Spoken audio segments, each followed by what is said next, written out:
등산을 늦은 시간에 하고 내려왔습니다. 풀벌레 소리도 들리는 아름다운 성당의 마당에서 동영상을 촬영하고 있습니다. 오늘 말씀드릴 내용은 의자 위에 있는 바퀴벌레입니다.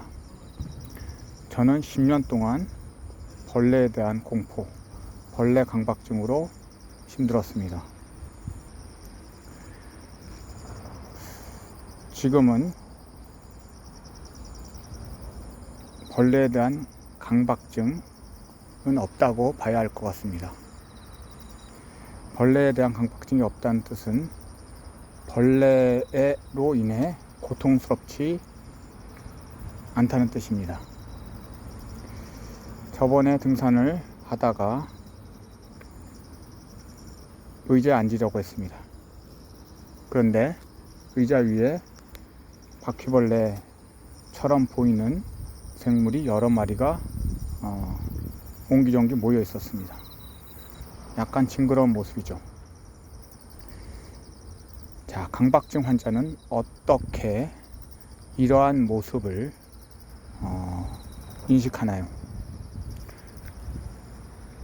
첫 번째 인식은 저렇게 징그러운 동물들이 여러 마리가 있으니 참 보기가 힘들다. 내가 괴롭다.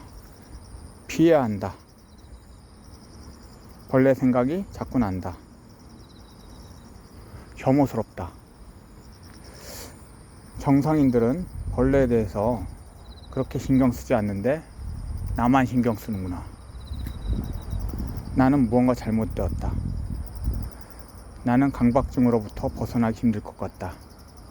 계속 고통을 받을 것 같다. 이러한 마음이 한 가지 강박 증상이 되겠습니다. 두 번째는 강박증이 있더라도 모든 생물을 소중히 여겨야 하는데 나는 왜 저런 생물을 차별하고 징그럽게 느끼는가? 이것은 잘못되었다. 어떤 사람들은 벌레를 예뻐하기도 한다. 그런데 나는 왜 차별적으로 대할까? 이러면서 또한 벌레를 사랑해야 한다는 어떻게 보면 좀 이상한 마음을 갖고 자기 자신을 책망하는 그러한 유형도 있을 수가 있습니다. 둘 다 강박적인 생각이라고 볼 수 있는데 그렇다면 저는 어떤 마음가짐을 가지는가?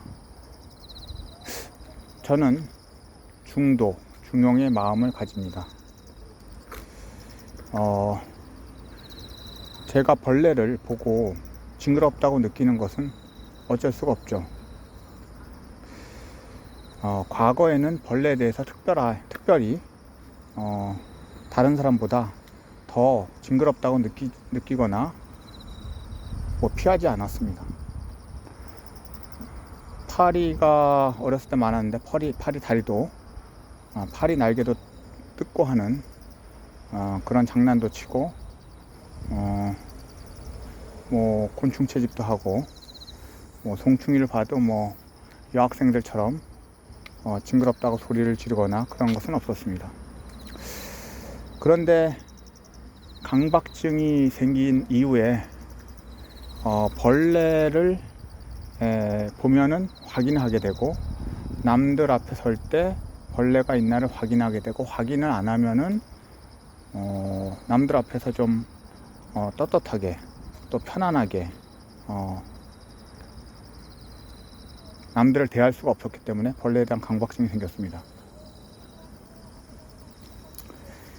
그러나 어쨌든 현재는 벌레에 대한 그 강박증이 10년 넘게 저를 괴롭혔고 지금도 신경이 쓰입니다.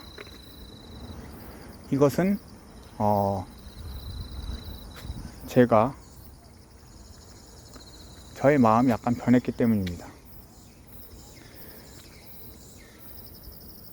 그러나 생각을 해보면 다른 사람보다 뭐 조금 더 벌레에 신경을 쓸 수 있지만 벌레로 인해서 괴롭지 않으면 문제가 끝난다 라고 생각합니다.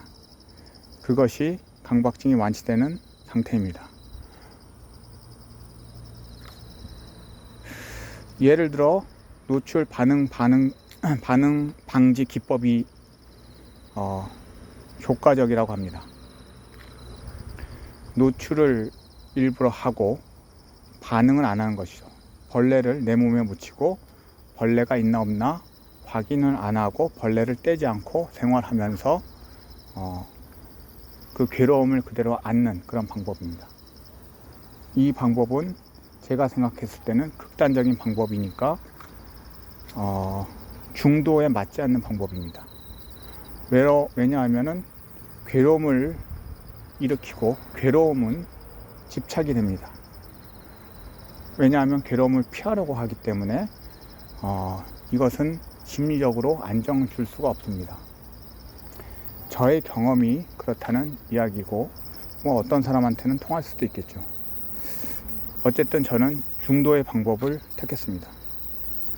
즉 일단 벌레를 보고 징그럽다고 느끼는 것은 자연스러운 반응인데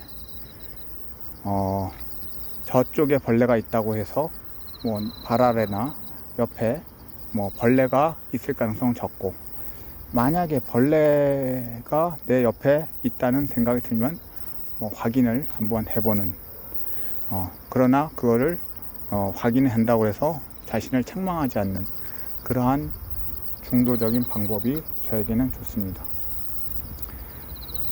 즉 벌레로 인해서 여하튼 확인을 하지만 확인을 했을 때 저는 괴로움을 느끼지 않았습니다.